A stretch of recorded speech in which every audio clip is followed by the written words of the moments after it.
Hey everyone, my name is Angela and welcome to this video. I talk about intermittent fasting.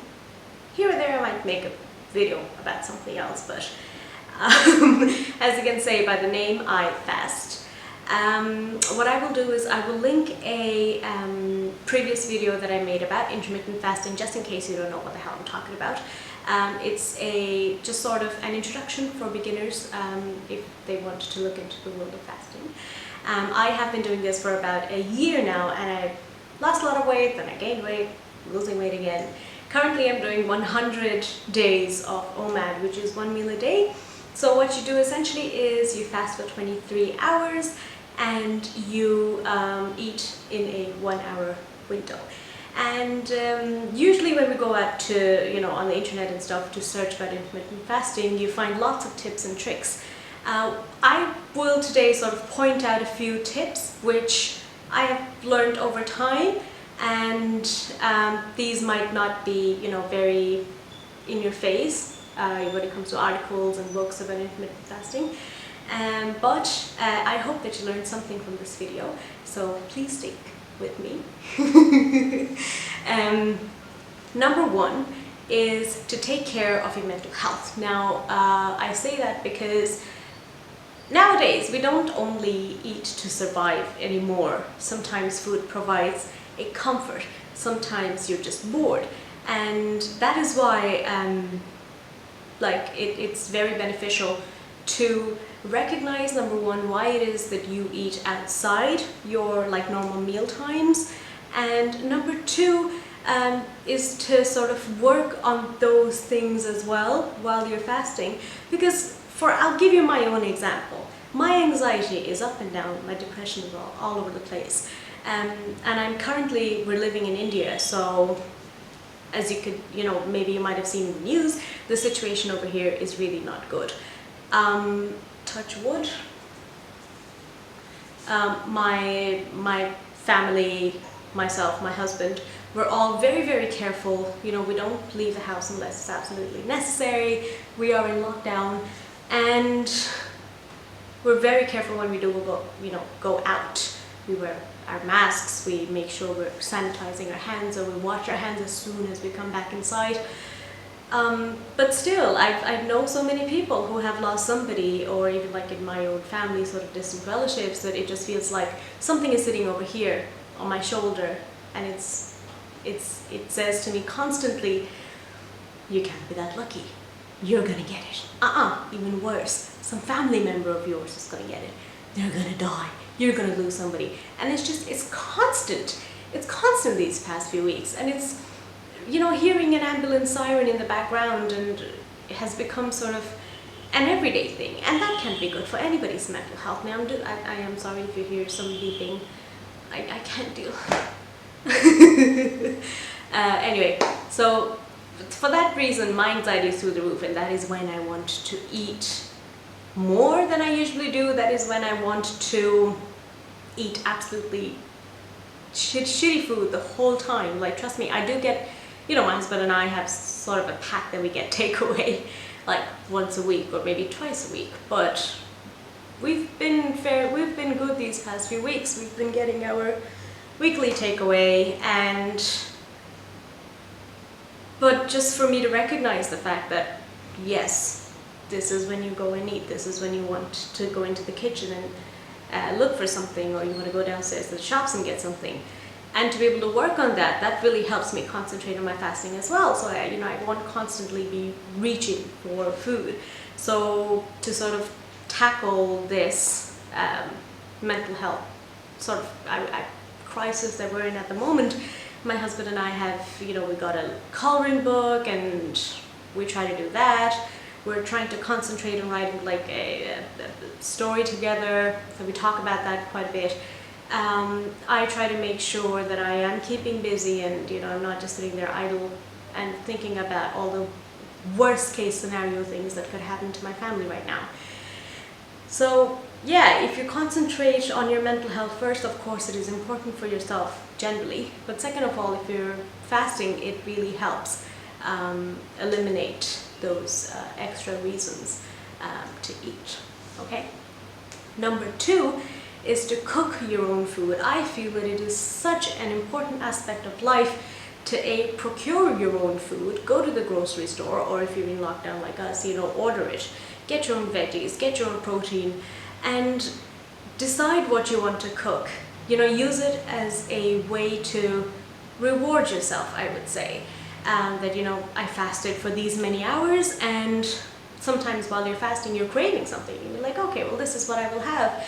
Or you can learn how to make, different foods. You might want to try something new. For example, if you're somebody who doesn't really like vegetables very often, maybe you want to go up and look at some recipes and try to incorporate that in your diet. And I think it really helps, like it has definitely helped me improve my relationship with food, since I've really started to concentrate on cooking it myself, and it also eliminates the prospect of just picking up the phone and order something.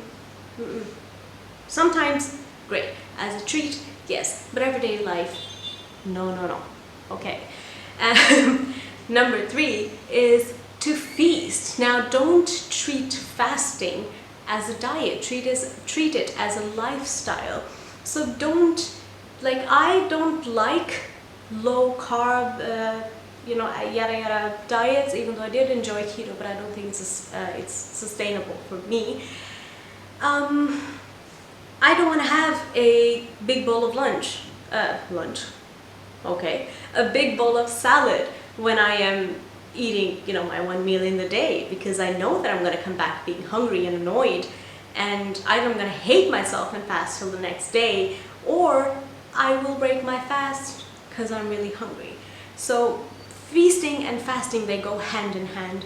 No matter how long you fast for, sort of try to plan at least a day in advance what you will have the next day, and think about it. For example, I love mangoes. Oh my god, I love mangoes. And luckily we are in India during this summer season, so I make sure that I either make a mango shake, I give my husband his share, and I keep mine for when I'll when I have my meal, or just have it as a sweet sort of a dish or a dessert after food. So use these little things around you and make sure you feast, make sure you have lots of protein. There's no use fasting and then having a meal and sort of staying hungry. It doesn't make sense. I don't think so.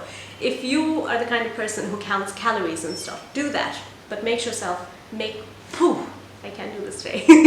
Make sure that you fill yourself up whenever you do have your meals. Okay, 1 meal, 2 meal, whatever you're doing in intermittent fasting, have whatever you think is best for you.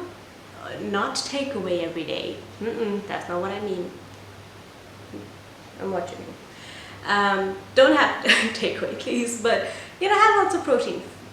Make it a feast. Make it an event in your day that when you're breaking your fast, this is a big deal for me. I think that is where I am at the moment with my whole OMAD challenge. I really look forward to what I'm going to eat. Mostly I cook because I don't want to let my husband cook. He's not going to like this.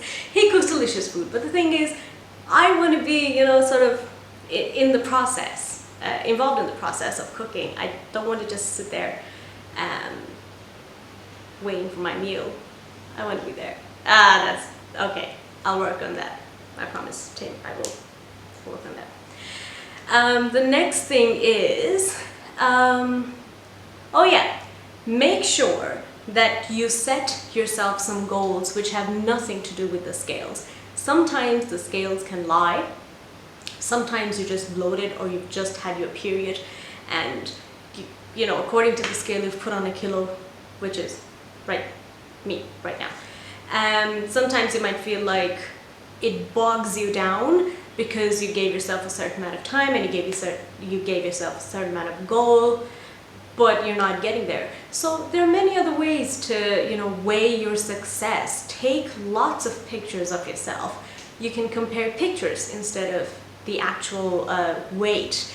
What really works for me is that I like to get a dress or any other piece of clothing that is probably a size smaller than what I would usually get, and that's what I work towards. I will have it hanging in my room, and I will try it on every now and then, so I'll see, okay, so it fits better from here, but it doesn't fit properly from the stomach, which is mostly the case because just losing weight around, losing the fat around my stomach is just an absolute nightmare. Anyway, non-scale victories, small little things, do that for yourself. Trust me, it will make you feel much better if you are somebody who gets very easily bogged down by looking at numbers on a scale, okay? And the last tip is to find like-minded people to keep you in the zone. So find an online community if you don't have people physically around you or in your family or in your friend circle who fast. Find people like myself on Instagram. Find groups on Facebook. You will get a lot of inspiration by seeing other people who are going through the same process as you, and you might pick up some tips and tricks. If you have any questions, you might get answers for them as well. So definitely surround yourself, stay in that zone, because mentally it is a big task to control what amount of food you're eating in a day. And definitely remember to delay, not deny. So delay what you want to eat, or something that you might be craving for, but don't deny yourself completely. Now, I'm very sorry, this video is a bit jumbled. I've made this video 3 times now, but there's always been something. I know that my lighting is not great, but I'm sort of waiting to invest into this. I want to see how much I will keep up with it, because sometimes I start things and I don't finish them. That's just my that's just my problem. Or there was a lot of noise in the background. There's some construction going on behind our house as well, so it's not the best situation. But look, thanks for hanging out till the end of this video. I'll quickly go over these points once again. Number 1, please take care of your mental health. Recognize what it is that makes you eat more than usual, and try to keep on top of it. That will make fasting a lot more easier for you. Number 2 is to make sure that you cook your own food. Have a good relationship, healthy relationship with food. I was very easily the kind of person who used to get very guilty after eating, and it has really helped me to sort of be in charge of what's in my kitchen and what do I want to have, and sort of come into a good agreement with my husband, because he's Irish. He doesn't like every Indian dish there is, but I like Indian food, so he has come a very long way, I will say. But it's good to have that good relationship with food around you and to be in control. Number 3 is to make sure that you feast. Don't keep yourself hungry. Don't just have salads. It's no use being hungry even after you fast and then eat and then stay hungry. That's just that's not going to help anyone. Number 4, a lot of non-scale victories. Lots of photographs, clothes that you want to wear, maybe something old that you don't fit into anymore but you do wish to. I think is a great way of figuring out where you are in terms of your weight loss journey.